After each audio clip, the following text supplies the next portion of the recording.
मेरे हम सुखन, मेरे हम कलम, मेरे हम ख्याल, मेरे हम जुबां, जरा साथ आ, जरा बात कर, जरा कुछ बता, जरा कुछ सुना। मेरे हम सुखन, मेरे हम कलम, मेरे हम ख्याल, मेरे हम जुबां। नमस्कार, आदाब, खुशामदीद। मेरे हम सुखन में आज जो हमारे मेहमान हैं वो एक ऐसे नौजवान शायर हैं जिनकी शायरी बुजुर्ग है। और बुजुर्ग से मेरा मतलब यहाँ पे ये है कि उसमें कच्चापन नहीं है, वो पकी हुई, मैच्योर, गढ़ी हुई, सधी हुई गहरी शायरी है। और उनकी शायरी की तारीफ बड़े बड़े शायरों ने की है। 2 संग्रह गजलों के उनके आए हैं और आंसुओं का तर्जुमा और दूसरा इश्क, और एक और पुस्तक आने वाली है जिसके बारे में हम उनसे जानेंगे। अगर उनके बारे में, उनके लेखन के बारे में मैं बहुत कम शब्दों में बात को बांधना चाहूँ तो ये कहना होगा कि अ, शायरी के निबाह के दायरे में रहकर उन्होंने बड़े कमाल के प्रयोग किए हैं। शब्दों के ऐसे सुंदर प्रयोग मिलते हैं कि बेसाख्ता मुंह से वाह निकलता है, फूलों को पसीना आता है, आंसू यलगार करते हैं। बड़े कमाल के प्रयोग हैं उसमें। इसके अलावा सिर्फ वो हिंदी और उर्दू तक नहीं रुके हैं, उन्होंने क्षेत्रीय भाषाओं में भी लिखी है। अभी वो बॉलीवुड के भी कुछ फिल्मों के लिए गजलें लिख रहे हैं। उनकी बहुत सी गजलों को जाने माने गायकों ने गाया भी है। और एक तरह से कुल मिलाकर एक जुमले में कहा जाए तो शायरी के सिकंदर हैं वो। तो आइए मिलते हैं इरशाद खान सिकंदर से। बहुत बहुत स्वागत है आपका। कैसे हैं छोटे भाई आप? बहुत शुक्रिया मुझे इस मकाम पर, इस प्लेटफॉर्म पर मौका देने के लिए। मैं शुक्रगुजार हूँ आप सबका इस्तकबाल। बहुत अच्छा लगा। आप काफी व्यस्त रहते हैं, एक पैर आपका दिल्ली रहता है, एक बॉम्बे रहता है। तो इस वक्त आप कहाँ से जुड़े हैं? दिल्ली है, बॉम्बे है? नहीं, मैं इस वक्त दिल्ली में हूँ। अच्छा अच्छा, दिल्ली में तो अब जी, ठंड पड़ने लगी होगी ना? खूब खूब। और कैसा कोरोना का हाल कैसा है? कुछ बेहतर हो रहा है? कोरोना बेहतर है, पहले से बहुत बेहतर स्थिति है। जी जी जी। जी। अच्छा, आपकी मैंने शायरी के हवाले से इतने सारे सवाल जहन में उमड़ रहे हैं, लेकिन हम शुरू से शुरू करते हैं। तो ये आपका सफर जो था ये कहाँ से शुरू हुआ है? सफर तो ये यूं समझिए कि बचपन से ही शुरुआत हो गई थी। और उस वक्त जो है, जब हम पढ़ते थे जी। तभी ज़हन में खाका बनने लगा था, दिलचस्पी पैदा हो गई थी। तो ये सफ़र यूँ समझिए कि आँख खोलते ही, होश सँभालते ही सफ़र भी शुरू हो गया था। तो कैसे ये घर में कोई इस तरह माहौल था? आपके घर में भी कोई लिखता है या वैसे ही नहीं, आप? घर में कोई नहीं है, इस तरह का माहौल बिल्कुल नहीं। हम बिल्कुल देहात के रहने वाले, गाँव जी। के रहने वाले लोग। गाँव का क्या नाम है आप जहाँ से जुड़े हुए हैं? दरअसल सरजू किनारे जो अयोध्या का इलाका है, अरे वाह! तो हमारे यूँ ज़िले का नाम तो संत कबीर नगर है। पहले जी, ये बस्ती हुआ करता था, बस्ती से कट के जी, 2 जी, ज़िले बने, जी, जिनमें से एक संत कबीर नगर। तो जी। वहाँ हमारे गाँव के 2-3 किलोमीटर पीछे सरजू नदी बहती है और वाह! हमारे गाँव का नाम है कर्मा। अरे वाह! तो गाँव का नाम भी कर्मा है, तो क्या बात है। प्रधान कर्म प्रधान हम गाँव से बिल ही हैं। बिल्कुल, बिल्कुल। अच्छा, तो पानी ही ऐसा है कि उसका असर होता है। बहुत बहुत सही बात है। तो यकीनन। वहाँ से आपकी शायरी में बड़ी विविधता है भाषाओं की, मतलब हिंदी और उर्दू तक ही नहीं है, आपने क्षेत्रीय भाषाओं को भी समेटा है। तो ये किस तरह हुआ है? अ, जी, यकीनन ये जो तमाम भाषाएँ हैं, ये मेरी दिलचस्पी के सबब कुछ तो मैंने सीखी हैं। जी, और चूँकि मेरी मदर टंग तो अवधी है, बचपन से जी, हम दिल्ली में रहे, तो जी, दिल्ली की जो करखंदारी ज़बान है, वो तो हमें यहाँ बचपन से सुनने को मिली है। जी, और इसके अलावा जैसे भोजपुरी है, अवधी की जी, ही बहन है, लेकिन भोजपुरी को मैंने सीखा। मैथिली सीख करके मैं बोल तो नहीं पाता, लेकिन जी, मैंने मैथिली में भी कुछ गीत लिखे। तो इस तरह से पंजाबी भी, हरियाणवी भी, और ये जो उत्तर प्रदेश की जो खड़ी बोली है, पश्चिमी उत्तर प्रदेश की, तो जी। इस भाषा में भी मैंने रचनाएँ की हैं। आपकी तो ये भोजपुरी की गज़ल तो किसी ने गाई भी है शायद ना? हाँ, भोजपुरी की ग़ज़लें मेरी अक्सर तमाम जो यहाँ के कलाकार हैं, वो जी, गाते रहते हैं चैनलों पर, और इस तरह से लोग पसंद करते हैं। और जी, मुझे भी अच्छा लगता है कि एक दूसरी ज़बान में काम करना, ग़ज़लें कहना, तो ये पसंद है मुझे। जी, ये बहुत अच्छी बात है। आपकी शायरी इतनी मैच्योर शायरी है, ये आपने अपने आप हुई है या आपका कोई उस्ताद शायर भी रहा है? जैसे पहले ज़माने में होता था कि बड़ा ठोक बजा के उस्ताद तैयार किया करते थे, तो कुछ उस तरह की बात रही है या क्या है ये? यकीनन यकीनन मेरा एक शेर है कि पकड़ कर कान उठता बैठता हूँ, जी, हुई है ज़िंदगी उस्ताद मेरी। वाह! तो पहली उस्ताद तो ज़िंदगी ही है। ज़िंदगी है, अ, बिल्कुल, बिल्कुल। जो हमने बचपन से जो सफ़र तय किया है, वो जी, बड़ा विविधतापूर्ण रहा है। उसके जी, अलावा ये भी मुझे सौभाग्य प्राप्त हुआ कि बहुत कम उम्री में ही जी, मुझे बड़े गंभीर लेखक हिंदी के जो थे, उनका सानिध्य मिला। जैसे कि जी, प्रोफ़ेसर अब्दुल बिस्मिल्लाह साहब और शिव मूर्ति जी, जी, जयप्रकाश धूमकेतु जी, इस तरह के तमाम जो बहुत अच्छे लेखक हमारे हिंदुस्तान के हिंदी जगत के थे। तो जी, उन लोगों की सोहबतों में मेरा बचपन बीता।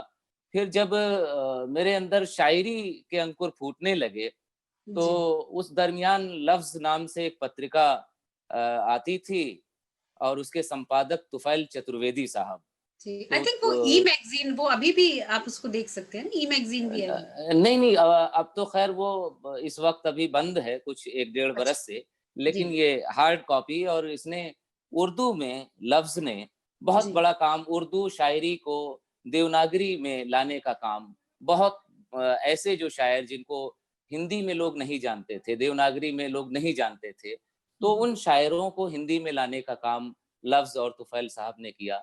तो मेरी बहुत ही यूँ समझिए कि लफ्ज़ का जब पहला शुमारा आया था, तो उसी दरमियान मेरी मुलाकात हुई थी, और उनके मशवरे से फिर मैंने फ़रहत एहसास साहब का मैं शागिर्द हुआ, तो वाह! फ़रहत साहब से काफ़ी वक़्त सीखा, और उसके बाद फिर दोबारा जो है तुफ़ैल साहब ने हाथ लगाया, और तुफ़ैल साहब ने बहुत मेहनत की है मुझ पर। तो यूँ समझ लें कि मुझे फ़रहत साहब का भी सानिध्य मिला, और तुफ़ैल साहब ने भी सिखाया, तो इस जी, तरह से दोनों उस्ताद हुए मेरे। जी, जी। तुफ़ैल जी का तो एक शेर है जो मैं पता नहीं कैसे वो इतना मेरी याद में बैठा हुआ है, मैं कभी भूलती ही नहीं उसको, मैं सुनाना ही चाह रही हूँ उसको। जी। सिवा सूरत के अपनी कुछ ना पाता, वाह! किसी सूरत वो मुझ में झाँकता तो। आहा! ये आहा! क्योंकि बहुत पढ़ते सुनते हैं लेकिन कई बार ऐसा होता है कि कुछ एक चीज़ आपके ज़हन में अटकी रह जाती है हमेशा के लिए, परमानेंट बैठ जाती है। पता नहीं ये यकीनन, उनकी 2 पंक्तियाँ ना मुझे हमेशा से याद रही। यकीनन बहुत अच्छे शायर हैं तुफ़ैल जी, साहब। जी। तो आपका और ये जो शायरी का सफ़र रहा जो आपने बताया जिस तरह के आपने कि हिंदी के उस्ताद रहे, यही वजह है कि आपकी शायरी में हिंदी के भी बड़े ऐसे शब्द देखने को मिलते हैं जो संस्कृत निष्ठ कहे जा सकते हैं या अमूमन हिंदी में प्रयोग नहीं होते। मैं एक शेर आपका देख रही थी उसमें कहीं आपने ध्वस्त प्रयोग किया था। जी। आ जी, मेरी जी, जान जी। ये तमाशा देख तेरी खातिर मैं ध्वस्त होता हूँ। ध्वस्त का प्रयोग वो भी शेर में ये तो बहुत ये ऐसे शब्द हैं जो हिंदी वाले भी कम यूज़ करते हैं आजकल। तो जी। ये बहुत और मुहावरे आपने प्रयोग किए हैं, मुहावरों के भी प्रयोग बहुत खूब मिलते हैं। क्या आपको कोई शेर याद है ऐसा जिसमें कुछ मुहावरा या ऐसा कुछ आया है? जी, यकीनन मेरी तो एक गज़ल है कि होठों पर तो ताले पड़ गए, वाह! आँखों में क्यों जाले पड़ गए, अरे वाह! क्या बात है। एक ज़रा-सा सूरज निकला, कितने चेहरे काले पड़ गए, काले पड़ गए, क्या बात है। वाह! वाह! किस्मत किस्मत रटता था वो, जी, खाने के भी लाले पड़ गए। खाने के भी लाले पड़ गए। तो मुहावरा दरअसल हमारे ज़िंदगी का हिस्सा है। हम हाँ, जो जो पूर्वी उत्तर प्रदेश के लोग हैं, जी, वहां पर तो ये तो जबान है वहां की, हर जी, बात मुहावरेदार बात होती है, कहावतों से, मिसालों से बात हुआ बिल्कुल, करती है, तो वो तो बचपन से हिस्सा। और जैसा कि मैंने बताया कि शुरुआत मेरी जो रही, इतने बड़े बड़े दिग्गज जो जी, लेखक थे, तो वो जो हिंदी का असर रहा, जी, और फिर उसके बाद जो है उर्दू, तुफैल साहब, फरहत एहसास साहब और तमाम जो बड़े हमारे सीनियर आज के वक्त में हैं, इन लोगों की जो सोहबतें मिली, तो उर्दू भी उसी तरह से प्रिय हो गई जैसे हिंदी। और जो बाकी जो क्षेत्रीय जबानें हैं, वो सीखा तो उसका भी कहीं ना कहीं असर शायरी में आता है। जी, जी, जी। वो एक शेर था आपका, मैं याद नहीं कर पा रही, जिसमें वो शायरी का गला नीला हो गया था। वो क्या कमाल का प्रयोग है।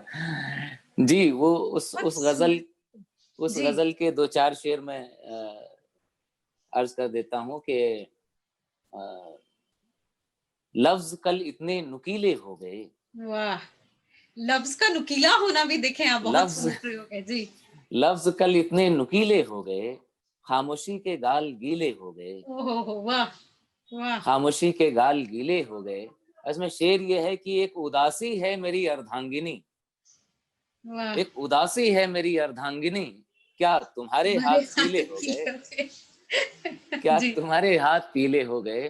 जी। इसमें एक शेर ये है कि बात ये है, इश्क तन्हा पड़ गया, बात बात ये ये है है, इस इश्क तन्हा पड़ गया, मुझ में ही कितने कबीले हो गए, वाह! मुझ में ही वाह! कितने कबीले हो गए।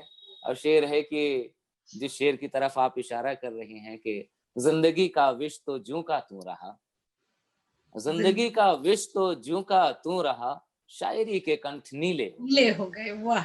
बहुत बहुत शायरी के कंठ नीले हो गए। बहुत कमाल का प्रयोग है। बहुत सुंदर प्रयोग है, और ये सारी चीज़ें बताती हैं कि जब तक व्यक्ति को जानकारी नहीं होगी अपने धरोहर की, अपनी ऐतिहासिकता की, अपने साहित्य की, तब तक ये गहराई पैदा नहीं होती। ब बड़ा सतही सा लेखन होता है। आप जी, जी, जी। मतलब कुछ मात्राएँ इधर-उधर करके आप लिख लें, लेकिन ये जो चीज़ पैदा होती है, ये तभी आती है जब उसकी तैयारी हो उतनी। और यकीनन। बिल्कुल, और जिस तरह से आपके प्रयोग हुए हैं, वो बड़ी सहजता से बात आई है। ऐसा नहीं है कि मेहनत से कोई चीज़ वहाँ टाँकी गई है, ऐसा नहीं लगता है। बड़े सहज प्रयोग हैं, तो ये कमाल की खूबी है। आप नहीं, सिकंदर कब हुए, कैसे हुए? सिकंदर का बड़ा लंबा वाकया है। मैं कोशिश करता हूँ कि इसे संक्षेप में रखूं कि जी, मैं बचपन से ही फ़िल्में देखने का भी, किताबें पढ़ने के अलावा मुझे फ़िल्मों का बड़ा शौक था। जी, और उसी दरमियान मैंने बचपन में ही कोई 12-13 बरस का रहा होऊँगा, तो जी। उस वक़्त मैंने फ़िल्म देखी मुक़द्दर का सिकंदर, और वो अमिताभ जी, मुझे जी, इतनी पसंद आई कि मैंने उसे दर्जनों बार देखा होगा। तो उसमें सिकंदर जो कैरेक्टर है अमिताभ बच्चन साहब का, जी। तो मुझे बड़ा पसंद था। वो शराब पी करके कभी नशे में धुत होते हैं और विनोद खन्ना से कहते हैं कि मिला लो वकील बाबू, सिकंदर ने जिंदगी में बहुत कम लोगों से हाथ मिलाए हैं। तो वाह! ये इस तरह से मैं डायलॉग यूं ही सुना दिया करता था लोगों को, अपने दोस्तों को। जी, और इस तरह से और भी अमिताभ बच्चन के जो डायलॉग होते थे, वो मैं सिकंदर के ही अंदाज में सुनाता था। क्या और बात! हुआ यूं कि जो है, एक वक्त बाद दोस्त मुझे सिकंदर ही बुलाने लगे, और अक्सर वो फरमाइश करते थे कि वो सिकंदर वाला डायलॉग सुनाइए। तो सुनाइए। इस तरह से मैं अमिताभ बच्चन की मिमिक्री करते हुए सिकंदर हो गया। और उस वक्त वैसे ही बाल रखना, और बेल बॉटम की पैंट पहनना, वो सारे शौक हुआ करते थे। तो बहरहाल बाकी शौक तो छूट गए, लेकिन ये सिकंदर लोगों का दिया हुआ तखल्लुस है, क्योंकि तखल्लुस का जो शायरी में परंपरा है, जी, वो या तो उस्ताद तय करता उस्ताद है देता या है या कुछ शागिर्द है। अपने लिए। ये लेकिन ये मेरे साथ मामला दूसरा है, मुझे लोगों ने ये तखल्लुस दिया, तो इसे मैंने बदला भी नहीं, इसे अपने वाह! नाम के साथ पेवस्त कर लिया। बढ़िया। तो इस तरह आप सिकंदर हुए, हैं? जी, जी, जी। तो आप ये सब भी करते हैं आप, कुछ मिमिक्री वगैरह, और ये सब, ये भी शौक है? नहीं, दूसरा भी आप भी बताएँ, आप शायरी के अलावा और क्या-क्या करते हैं? मिमिक्री तो नहीं, लेकिन ये है कि मैंने फ़िल्मों की डबिंग बहुत की है, बहुत फ़िल्मों की डबिंग की है। तो अच्छा। उसमें अलग-अलग तरह के किरदार कहीं बूढ़े की आवाज़ है, तो कहीं जवान की आवाज़ है, कहीं और दूसरे तरह से। तो मैंने किसी एक्टर की मिमिक्री तो नहीं की। अच्छा। अ, बस वो सिकंदर तख़ल्लुस पाने तक अमिताभ बच्चन की मिमिक्री की थी। और अच्छा। उसके बाद तो ख़ैर फ़िल्में बहुत डब की हैं मैंने, तरह-तरह की आवाज़ें, बल्कि उसमें बूढ़े का जो किरदार एक हुआ करता था, उसमें मैं बोला करता था, वो बड़ा मशहूर भी रहा। तो सुनाइए बाद में कुछ लोगों को कुछ पता याद हो लगता था आपको कि कुछ डायलॉग? वो भोजपुरी में चलता था कि वो बूढ़े की आवाज़ है, अरे बचवा कहाँ जाता रहो। तो इस तरह से किरदार हुआ करते थे और इस तरह से बोलता था मैं। तो बहुत लोगों को ये मालूम नहीं था कि वो आवाज़ मेरी ही है। तो जी, अक्सर जी। लोग चौंकते थे, क्योंकि उस वक़्त उम्र भी कोई 20-22 बरस की रही होगी, 24 बरस। तो मुझे देखते थे और उस आवाज़ को सुनते थे, तो अक्सर लोग चौंकते थे। खुश हो तो जाते। मुझे डबिंग का शौक और गीत लेखन का शौक ये सब है। तो अब तो ख़ैर मिमिक्री वाला काम तो नहीं, लेकिन ये है कि वॉइस ओवर का काम तो आज भी मैं करता हूँ। बहुत बढ़िया। आपके दोस्त बताते हैं कि आप तो आवाज़ बदल के प्रैंक भी कर लेते हैं? जी, कई बार ऐसा हुआ है, तो लोग चौंक जाते हैं। हाँ, कि ये क्या हुआ? जी, बल्कि जो आजकल ये जितनी कंपनियाँ हैं जो टेलीफ़ोन ऑपरेटर हैं, तो ये जो लोग प्रैंक रिकॉर्ड करते हैं जो, जी, तो जी। अक्सर मैं इनकी स्क्रिप्ट लिखता था और वो तमाम भाषाओं में मैंने हिंदी में लिखा और वही फिर तेलुगु, कन्नड़, मलयालम, तमिल वो सारे आर्टिस्ट आया अच्छा, करते थे। जी, जी। तो उस प्रैंक को मैं रिकॉर्ड भी करता था। तो अक्सर जो है बढ़िया। हमारे साथ फीमेल आर्टिस्ट होती थी और हम रिकॉर्ड करते थे। आज भी बहुत सारी चीज़ें मिल जाती हैं और मुझे हँसी भी आती है कि मेरा किया हुआ काम है। बताएँ क्या ज़माना आ गया कि शैतानी करने के पैसे मिलते हैं। जी, जी, खूब मेरा तो घर चला है इन शैतानियों से। जी, जी। हाँ, ये मैंने सुना आपके बारे में कि आप शायरी का इश्क इतना गहरा रहा कि आपने और कोई काम किया नहीं शायरी के अलावा। तो अमूमन जैसे हमारे हिंदुस्तान में तो यही कहते हैं बच्चों से कि अगर वो शायरी-वायरी करने लगे, कवि हो गए, लेखक हो गए, तो लोग कहते हैं, "अरे भई, ये तो बिगड़ गया। अब तो ये मतलब फाके करेगा, क्या करेगा? ये तो कुछ काम ही धंधा नहीं करता है।" किसी को बताओ भी कि मैं एक शायर हूँ या मैं एक लेखक हूँ, तो ये कहता है, "ये तो ठीक है, करते क्या हो?" जी, जी, कभी जी। ऐसा आपके सामने सवाल आया या घर पे कभी ऐसा प्रेशर हुआ कि बेटा कुछ काम भी करो? हाँ, ये तो मेरा ख़्याल है कि कोई भी जो एक रचनाकार है, जो आर्टिस्ट है, वो इस मार से बचा नहीं होगा। तो मैं हुँ, भी अछूता नहीं हूँ, बल्कि एक वक़्त तक तो मेरे वालिद को ये लगता था कि अभी मैं इसको खाना तो खिला सकता हूँ, मैं कमा रहा हूँ तो, लेकिन जी, आने वाले वक़्तों में ये खाना कैसे खाएगा जब कैसे मैं बूढ़ा खाएगा? हो जाऊँगा, मैं हुँ, नहीं कमा पाऊँगा तो ये क्या करेगा? तो हुँ, बहुत तरह की उन्होंने कोशिशें की कि मैं दुकान पे बैठूँ या कोई मोटर मैकेनिक का काम सीख लूँ या कहीं कोई नौकरी कर लूँ। तो जी, नौकरी-वोकरी की लेकिन फिर मैं भाग खड़ा होता था वहाँ से। तो बल्कि इस कदर मेरे और मेरे वालिद के दरमियान तलवार खींची हुई होती थी कि कई बार उन्होंने कहा कि ये सब उठाओ यहाँ से तामझाम और घर से निकल जाओ। मैं निकल भी गया, जी, ऐसा भी हुआ। जी, लेकिन जो है फिर ख़ैर वो बचपना था नाराज़ होके निकल गए। बाद में हमने सोचा कि क्यों ना हम काम करके दिखाएँ, क्योंकि जी, जो कोई भी वालिदैन हैं, जो पेरेंट्स हैं हमारे, अगर वो मुतमईन हो जाते हैं कि इस बिल्कुल, काम से इसकी रोज़ी-रोटी चल जाएगी, जी, तो फिर वो विरोध करना बंद कर देते हैं। बिल्कुल, तो ऐसा ही मेरे साथ हुआ कि फिर मैंने अपने इस शौक को पेशा बनाया और जी, इसी से आमदनी पैदा करके अपना घर चलाने लगा। तो जी। अब भी हालाँकि वो शंकालू दृष्टि से देखते हैं मुझे जब खाली बैठा हुआ होता हूँ। लेकिन अब कहीं न कहीं वो मुतमईन भी हैं कि नहीं अब ठीक है ये, चल कर ले जाएगा, जाएगा, चल जी, जाएगा काम चल इसका। जाएगा। अच्छा, जी। तो अच्छा आप अब 2 सवाल मेरे दिमाग में आ रहे हैं। आपने फ़िल्मों में भी लिखना शुरू किया है जी, और जी, जी। कुछ एक फ़िल्में शायद रिलीज़ पर है या ऐसा कुछ भी है? तो वो जी। लेखन किस तरह आपको वो क्योंकि वो बड़ा अलग किस्म का लिखना होता है, जो फ़िल्मों के लिए लिखा जाता है। और जी। शायद तो कहीं उसमें वो उतना स्तर भी नहीं होता जो हम शायरी का जो मेयार हम लेके चलते हैं। तो कैसा वो अनुभव आपका रहा और क्या आपको वहाँ मज़ा आया वो लिखने में फ़िल्मों के लिए? देखिए, मैं अपने हर काम को एक चुनौती की तरह से लेता हूँ। जी। और जहाँ तक स्तर का मामला है, तो ये तो आप चुन सकते हैं। फ़िल्मों में बहुत अच्छे काम भी हो रहे हैं, बिल्कुल। हमेशा से होते रहे हैं, हुँ, और कुछ काम मेयार से नीचे है, तो ये आपका चुनाव है कि आपने क्या चुना। हुँ, तो फ़िल्मों के लिए लिखना या किसी एल्बम के लिए लिखना, ये मेरा ख़्याल है कि शेर कहने से ज़्यादा मुश्किल काम है। हुँ, क्योंकि शायरी में तो आप अपने अंदर उतरते हैं और किसी की नहीं सुनते। हुँ, आप अपनी सुनते हैं, और जो आपके तजुर्बात हैं, जो आपका मुशाहिदा है, उसके हिसाब से आप शेर कहते हैं, हुँ, और उसमें आपको ये परवाह भी नहीं होती है। हम हज़रत गालिब के मिसरे में बात करें तो न सताइश की तमन्ना न सिले की परवाह। तो शायर जो होता है वो परवाह नहीं करता, वो अपनी बात रखता है। जी। लेकिन जब हम किसी के लिए लिखते हैं, सिनेमा के लिए, हुँ, तो हम हुँ, उसके ज़हन में उतरते हैं। ये अपने आप में बहुत ज़िम्मेदारी भरा काम होता है कि जी। आपने मुझसे कहा कि ये किरदार है, इस पे आपको गीत लिखना है। तो हुँ, सबसे पहले आप क्या चाह रहे हैं?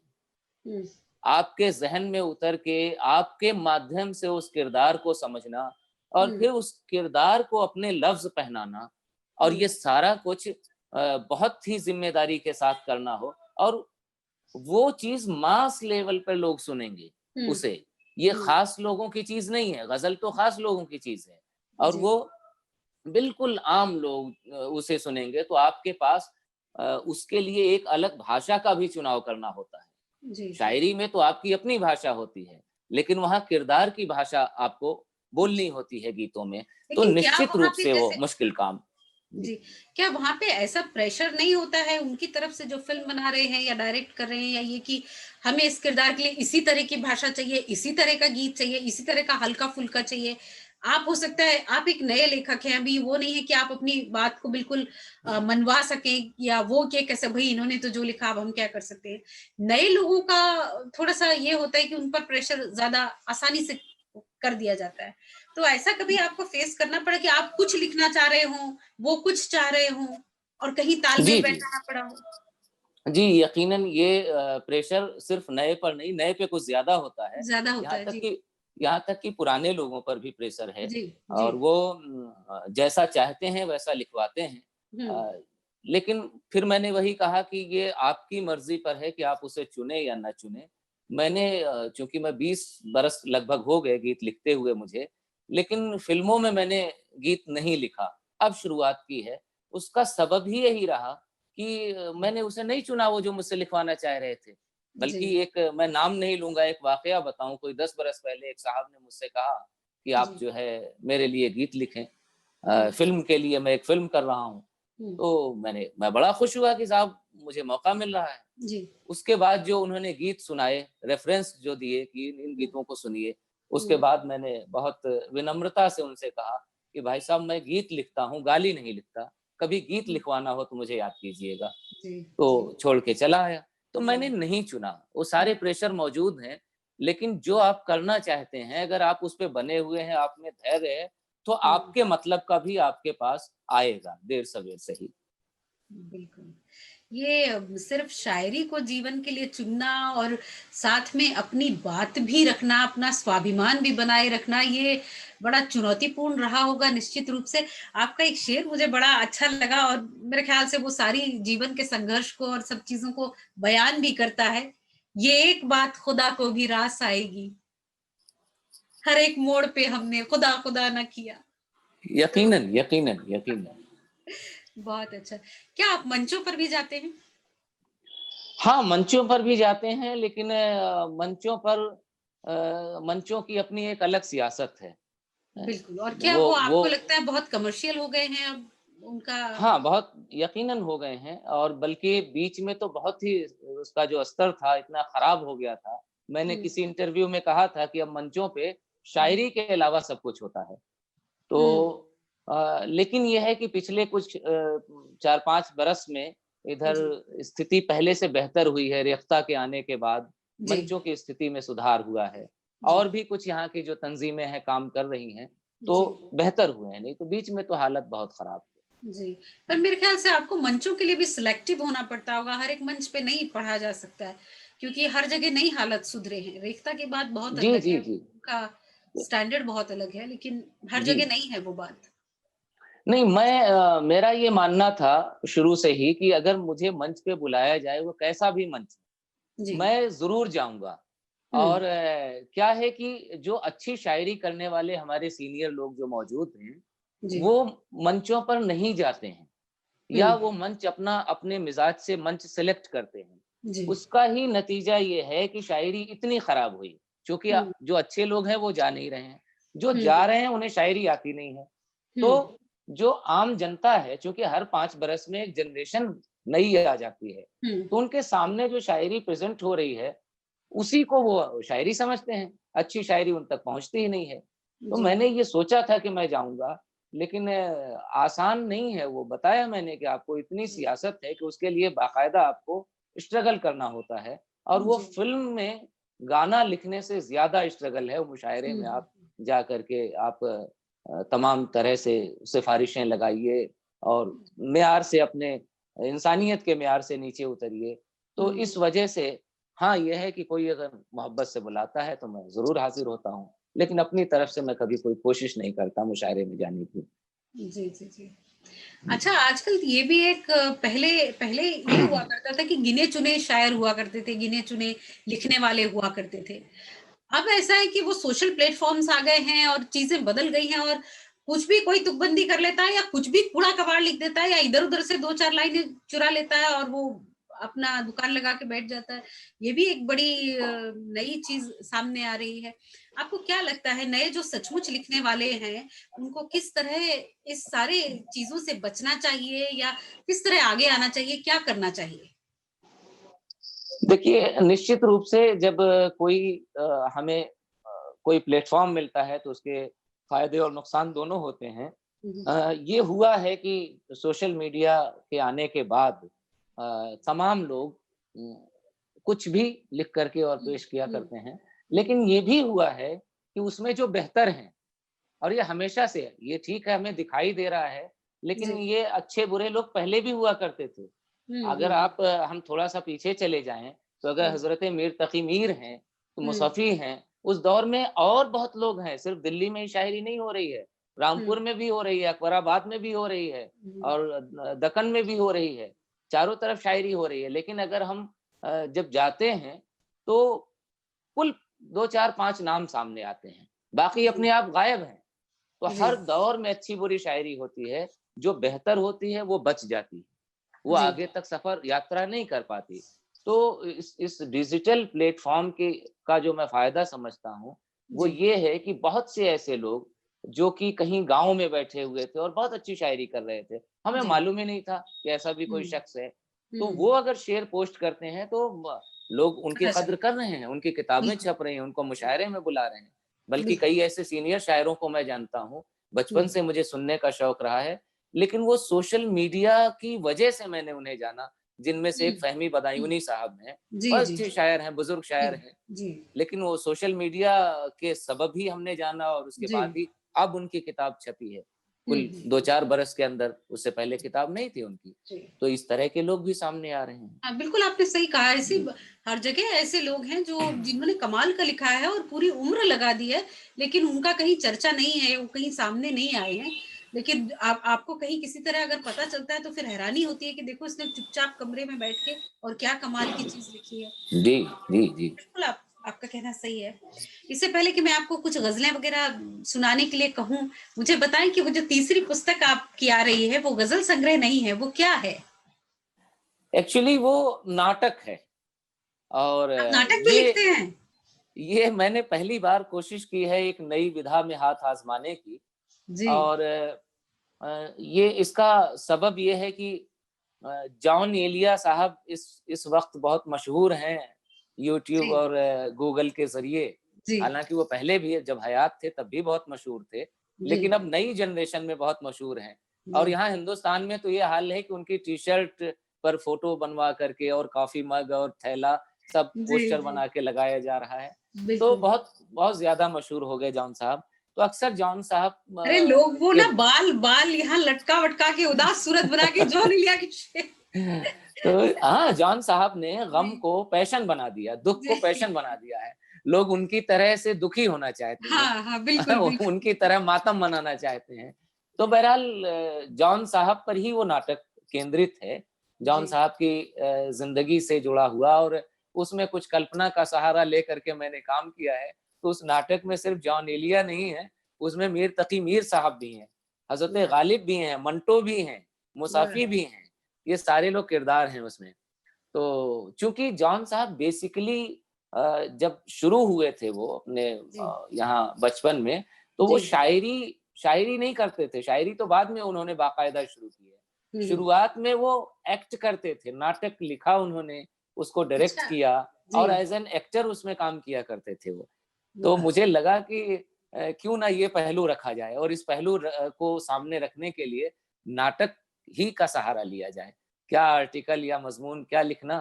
तो इस तरह से हमने उसकी शुरुआत की, और वो पसंद आ गई। रंजीत कपूर साहब हमारे हिंदुस्तान के बहुत मशहूर रंगकर्मी हैं, बहुत सारी फिल्में लिखी हैं उन्होंने। जी। तो रंजीत कपूर साहब को वो नाटक बहुत पसंद आ गया। अन्नू तो कपूर के अब छोटे भाई हैं या बड़े भाई हैं? अन्नू कपूर सबसे छोटे हैं, सबसे अच्छा, बड़े ये रंजीत कपूर बड़े साहब हैं। भाई हैं। जी जी जी जी। जी, 3 भाई हैं ये लोग, तो उसमें अच्छा। सबसे बड़े रंजीत जी साहब हैं। जी बहन है सीमा कपूर जी, उनकी बहन है, जो ओमपुरी से जिनकी शादी हुई थी। जी जी जी तो जी। तो रंजीत साहब बहुत अच्छे लेखक तो हैं ही, और हम्म। रंगकर्मी कमाल हैं, उनकी डायरेक्शन की बिल्कुल समझ तो बिल्कुल। कमाल ही है। तो उनको ये नाटक पसंद आया, और इसकी तैयारी लगभग मुकम्मल है। अब तक प्ले वाह। हो भी चुका होता, लेकिन ये कोरोना काल में मामला रुक गया है। जैसे ही सब कुछ हालात सामान्य होंगे, ये नाटक लोगों के सामने आ जाएगा, फिर अरे उसके वाह बाद किताबी शक्ल में भी। वाह वाह, क्या बात है, बधाई आपको इसके लिए एडवांस में। बहुत शुक्रिया। और आप जो कुछ भी कुछ सुनाना चाहे, हम आपने इतना कमाल लिखा, इतना सारा लिखा है, और मैं इतने सालों से पढ़ रही हूँ। और मुझे नहीं पता कि एक दो गजलों से कैसे पेट भरेगा, लेकिन कुछ नहीं, सुनाए मैं जो आप जरूर चाहें। जरूर मैं कोशिश करता हूँ।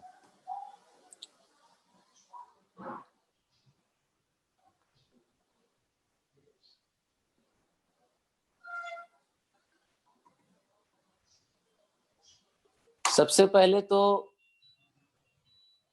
मैं कुछ शेर सुना देता हूँ। अभी पिछले दिनों मैंने गजल पोस्ट की थी, और जी आपने देखी होगी फेसबुक पर, उसके कुछ शेर सुनाना चाहता हूँ। जी। मैं सिकंदर हूँ वाह फिर भी उलझन है, वाह। मैं मैं सिकंदर सिकंदर। हूँ फिर भी उलझन है, मांगने वाला एक वामन है, क्या बात है। मांगने वाह। वाला एक वामन है।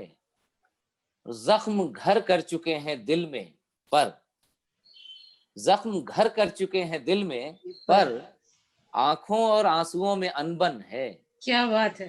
वाह। आंखों और आंसुओं में अनबन है। अनबन है। वाह। खुद में धूनी रमाए बैठा हूँ, खुद में धूनी रमाए बैठा हूँ, जिस्म जोगी है रूह जोगन है, वाह जिस्म वाह। जोगी है रूह जोगन है। और शेर देखें कि हमने पहनी जरूर है लेकिन, हमने पहनी जरूर है लेकिन, शायरी ये समय की उतरन है, क्या बात है, समय की उतरन। वाह वाह, क्या शायरी ये बोलोगे। समय की उतरन है। बहुत खूब। और बहुत खूब। क्या बताएं गजल के बारे में, क्या बताएं क्या गजल। बताएं गजल के बारे में, यूं समझिए हमारी धड़कन है, क्या खूब। वाह यूं वाह। समझिए हमारी धड़कन है। और जिंदगी तुम थे, सिर्फ तुम, हाँ तुम, जिंदगी। जिंदगी तुम थे, सिर्फ तुम, हाँ तुम, और दुनिया तुम्हारी जूठन है, वाह, क्या और प्रयोग है। वाह। दुनिया तुम्हारी जूठन है। जूठन है। वाह। अब शेर देखें फिर वो मुहावरे का जी प्रयोग, जी। कि हम तो डंके की चोट पर कह दें, वाह। हम तो डंके की चोट पर कह दें, चांद पैरों की उसके धोवन है, भुवन है। वाह। बहुत चांद बढ़िया। पैरों की उसके धोवन है। बहुत बढ़िया। बहुत बढ़िया। और सामना हो तो आंखें जल जाएं, सामना हो तो सामना हो आंखें तो जल जाए। आंखें जल जाएं, रोशनी उसके छब की कतरन है, ओहो हो, कमाल।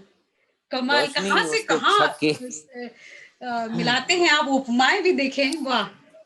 रोशनी उसके छब की कतरन है। और जो भी कुछ था तुम्हारे साथ गया, जो भी कुछ जो था भी कुछ था तुम्हारे साथ गया, इन दिनों जहन खाली बर्तन है, वाह, इन दिनों बहुत जहन बढ़िया, बहुत खाली बढ़िया। बर्तन है, और गर न देखें तो गाड़ी रुक जाए, गर न देखें तो गाड़ी रुक जाए, ख्वाब तो जिंदगी का ईंधन है, क्या बात है, वाह ख्वाब तो जिंदगी का वाह, ईंधन है। बहुत बढ़िया। और एक गजल मैं और सुनाता हूँ आपको कि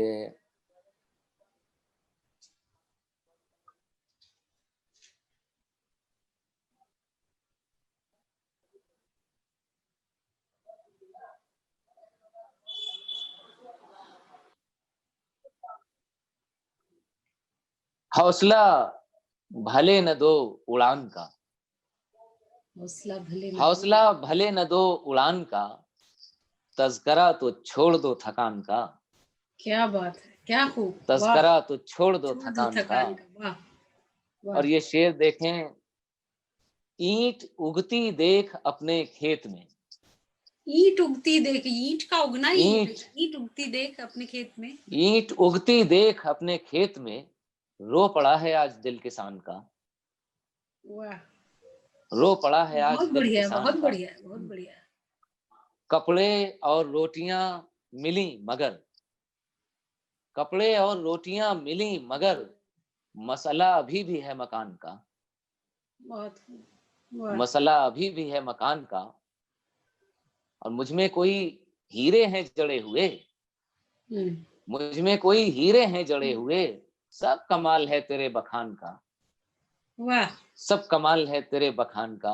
वाह, और शब हमारा चांद छत पे आया तो, शब हमारा चांद छत पे आया तो, रंग उड़ गया था आसमान का, क्या बात है, वाह वाह, रंग उड़ गया था आसमान का। और कर गया खामोश मुझको देर तक, कर कर गया, गया खामोश मुझको देर तक, चीखना वो एक बेजबान का, वाह वाह, चीखना वो एक बेजबान का। और इसमें शेर आखिर ये है कि मैं चराग से जला चराग हूँ, हम्म, मैं चराग से जला चराग हूँ, रोशनी है पेशा खानदान का, बहुत बढ़िया, बहुत बढ़िया, रोशनी है पेशा खानदान का। शानदार। तो ये जिंदगी से जुड़े हुए शेर और कमाल के शेर, इसलिए बखान होता है आपका। हीरे बिल्कुल जड़े हुए हैं, बिल्कुल अरे जड़े हुए हैं हीरे।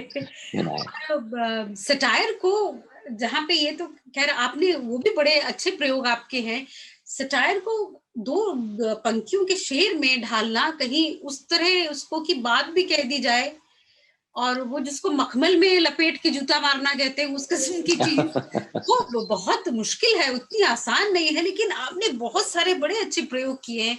एक आध शेर है मेरे पास, समझ आया है ये बीनाई खोकर, उजालों से भी डरना चाहिए था। जी जी जी जी। और एक और बड़ा अच्छा सा था आपका, जख्म को लेकर, वो आपको याद है क्या? क्या जरा सा कुछ इशारा करें। वही मुझसे कहीं छूट गया, कुछ था उसमें, कि पढ़े लिखे मरहम समथिंग। अच्छा अच्छा, नादान जख्मों जी, हो सके तो होश में रहो, अब के हमारे साथ हैं मरहम पढ़े पढ़े लिखे। लिखे, हाँ देखे। और आपको कुछ याद हो तो मुझे जरूर सुनाए। जी, मैं एक ताजा गजल के चंद शेर हाजिर करता हूँ। ये इरशाद। बिल्कुल किताब से बाहर की गजल है और अभी जी जी पिछले दिनों का ही। जी, इसमें भी प्रयोग देखिए कि बचा बचा के नजर रख के दिल पे हाथ नदी, बचा बचा बचा बचा के के नजर नजर रख के रख के दिल पे दिल पे हाथ हाथ नदी, नदी। सुना रही है मुझे मेरे वाकयात नदी, वाह, सुना रही है मुझे मेरे वाकयात नदी, बहुत सुंदर। अलग अलग तो हमारा कोई वजूद नहीं, अलग अलग, अलग अलग तो हमारा कोई वजूद नहीं, नदी की जात है पानी हमारी जात नदी, हाँ हाँ, वाह नदी वाह, की जात है पानी हमारी जात हमारी जात नदी। नदी, वाह।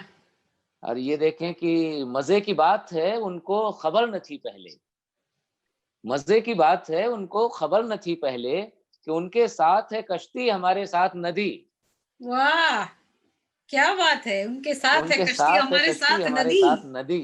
वाह, और ये शेर देखें कि निकल के यार महादेव की जटाओं से, वाह निकल के यार महादेव की जटाओं से, हमारे दिल में हुई जज्ब एक रात नदी, वाह, बहुत बहुत बढ़िया, बहुत शानदार। हमारे दिल में हुई जज्ब एक रात नदी।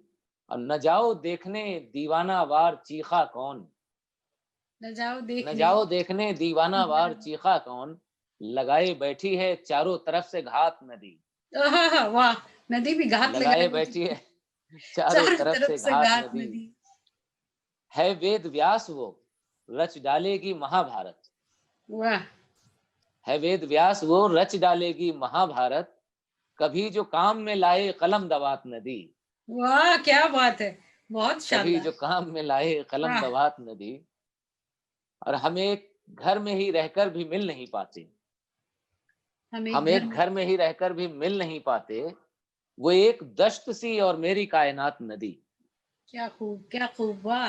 वो एक दश्त सी और मेरी कायनात नदी। कायनात नदी। और दरख्त उसकी बदौलत खड़े हैं पैरों पर, दरख्त उसकी बदौलत खड़े हैं खड़े हैं। पैरों पर, बरत रही है मगर हमसे एहतियात नदी। क्या बात है, वाह और वाह इसका शेर आखिर देखें कि नदी हमारे लिए इश्क है, मुकम्मल इश्क, वाह। नदी हमारे लिए इश्क है, मुकम्मल इश्क, मियाँ तुम्हारे लिए होगी वारदात नदी। क्या बात है, क्या बहुत बहुत शानदार प्रयोग है। मैं इतने ध्यान से सुन रही थी कि अगली लाइन में कौन सी तुलना होगी, कौन सा शब्द आएगा, कौन सा कमाल होगा। बहुत शानदार, बहुत बढ़िया। नदी को लेकर इतना सुंदर आपने लिखा, बहुत बहुत शानदार। आपका एक शेर है, बढ़ाया इश्क ने रुतबा हमारा, जी पढ़ा जी जाता जी है अब लिखा हमारा। जी। तो मेरी हम सुखन की टीम की और आपको जो भी देख रहे हैं सुन रहे हैं उन सब की यही दुआ है कि आपका इश्क और परवान चढ़े, आपका रुतबा और बढ़े, और हम इसी तरह सालों साल आपको पढ़ते रहे, सुनते रहे। बहुत बहुत शुक्रिया, आपने समय निकाला और बहुत आप हमारे बहुत शुक्रिया, साथ आए। बहुत बहुत शुक्रिया, धन्यवाद। बहुत अच्छा लगा। मुझे उम्मीद है कि हम सुखन की ये कड़ियां आप सबको पसंद आ रही होंगी और हर मुलाकात में कुछ रंग, कुछ नूर, कुछ रोशनी आप महसूस कर रहे होंगे। जुड़े रहिए साथ में, अगली मुलाकात में फिर मिलेंगे। तब तक के लिए नमस्कार।